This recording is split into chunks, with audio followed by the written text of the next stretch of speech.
Ekologinėje žemdirbystėje dažnai vartojama savoka ūkio organizmas arba ūkio ciklas. Žemės ūkyje tai reiškia sistema, kuri leidžia tvariai gaminti produkciją. Atitinkamoje vietoje su kuo mažesniu išorinio indėlio. Visas ūkis sutvarkytas taip, kad jis kuo geriau išsilaikytų pats iš savęs ir galėtų gaminti žemės ūkio produkciją.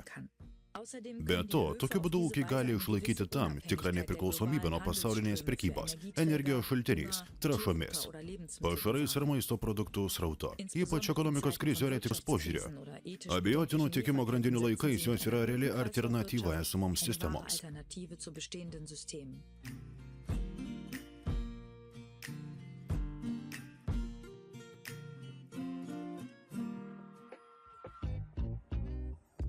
Žiedinė ekonomika iš esmės reiškia, kad ūkyje atspendimi įvairūs žemės ūkio aspektai, kurie vienas kitą papildo ir yra vienas kitam naudingi. Atskiros ūkio sritys, pavyzdžiui, augalininkystė ar gyvulininkystė, koordinuojamos taip, kad gyvulininkystė užtikrintų pakankamą trąšų kiekį, o augalininkystė parūpintų reikalingų pašarų. Gyvulininkystės metu susiduriančiame mėšle yra vertingų maistingųjų medžiagų ir mikroorganizmų augalams ir dirvožemiui.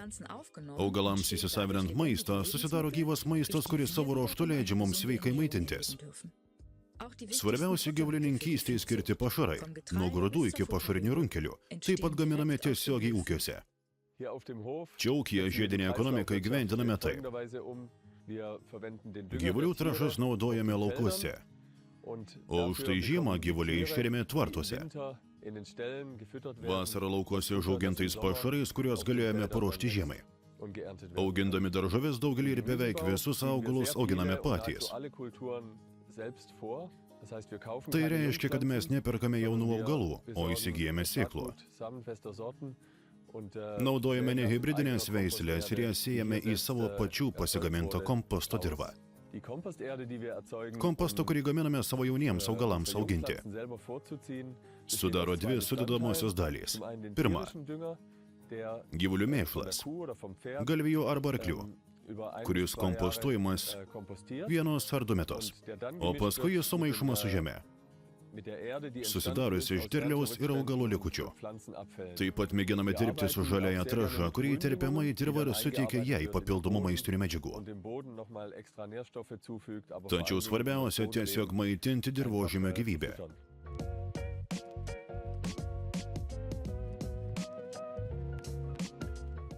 Geriausia būtų, jei derliaus likučiai iš lauko ar daržovių perdirbimo būtų kompostuojami tiesiai ūkyje, kad juose esančios maistingosios medžiagos grįžtų dirvožemį, o kartu ir į augalus.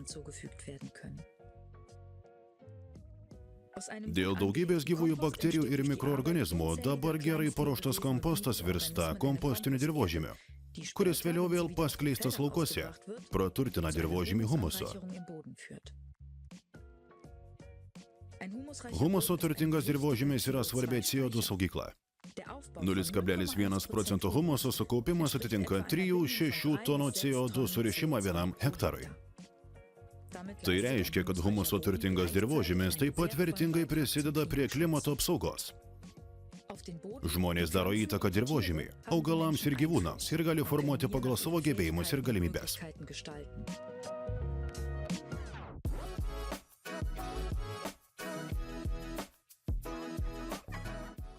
Ir tai, čia šito nereikia sakyti.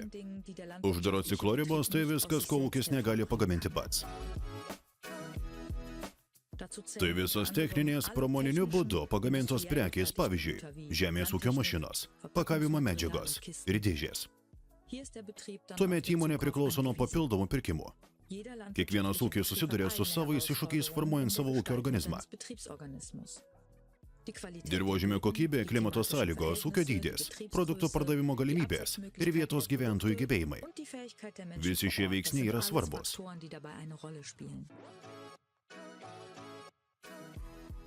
Vienose ūkiuose šiluma, elektra ir vandeniu apsirūpinama iš esmės savarankiškai.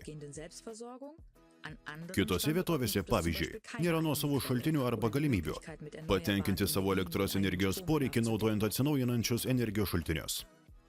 Nepaisant to, įmonės gali pademonstruoti gerą, uždarą organizmą. Norint tinkamai įgyvendinti žiedinę ekonomiką, svarbu, kad ūkis su įvairiomis darbo sritimis save suvoktų ne tik kaip organizaciją, bet ir kaip gyvą organizmą. Nuolatinis atsakingų asmenų bendravimas yra būtinas, kad įvairios sritys galėtų veiksmingai bendradarbiauti.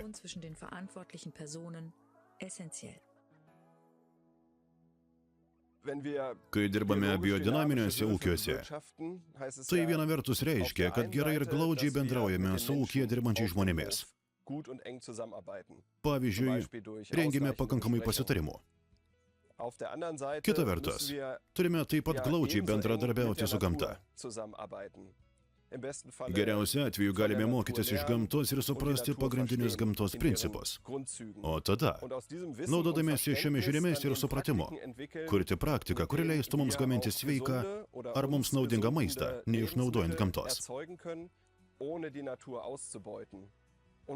Taikomos priemonės, pavyzdžiui, siekiant užtikrinti, kad maistingosios medžiagos liktų ūkyje, kad būtų tinkamai tvarkomi dobilai ir žolės, kad maistingųjų medžiagų reikalingų mūsų gaminamiems produktams ir augalams galėtume pasigaminti pačiame ūkyje, kad rimtai atsižvelgtume į vabzdžių sveikatą, kad kraštovaizdžio apželdinime gėlių juostose sukurtume erdvės, kuriuose vabzdžiai jaustųsi kaip namie, ir taip sukurtume ekologinę pusiausvyrą. Iš gyvenimo žaismo metų laikų atėjimo ir išėjimo, iš gamtos mokomės gaminti kompostą, sveiką dirvožemį, su kuriuo ilgam išsaugome sveiką dirvožemį. Norint iš tiesų sukurti vietas, kurios geriausiu atveju išliks sveikos šimtmečius ir kuriuose dirvožemį bus galima kultivuoti ateinančioms kartoms.